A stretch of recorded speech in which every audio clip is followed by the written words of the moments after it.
วันที่เราได้เป็นเพื่อนกันจากเด็กวันนั้น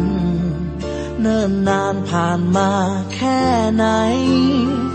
ในความรู้สึกจารึกในห้องหัวใจไม่เคยหวั่นไหวรักษาไว้ด้วยมิตรไมตรี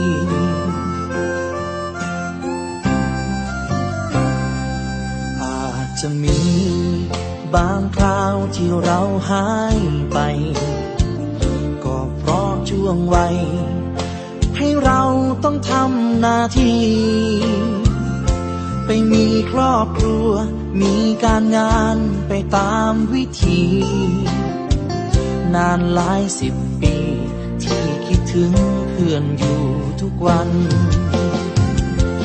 คำว่าเพื่อนไม่เคยเลือนหา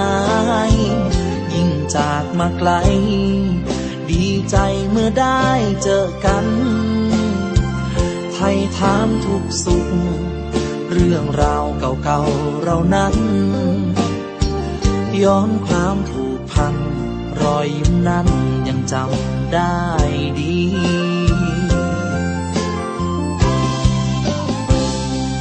มิตรภาพ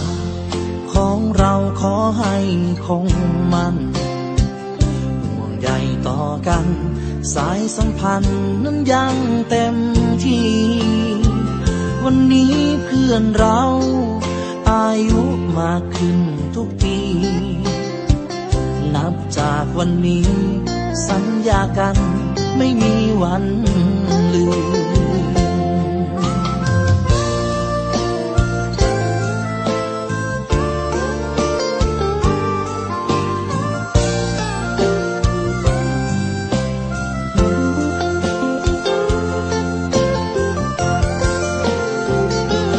คำว่าเพื่อนไม่เคยเลือนหายยิ่งจากมาไกลดีใจเมื่อได้เจอกันไถ่ถามทุกสุขเรื่องราวเก่าๆเรานั้น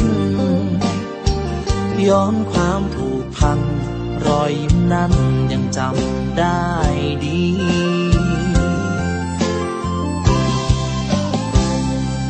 มิตรภาพของเราขอให้คงมันห่วงใยต่อกันสายสัมพันธ์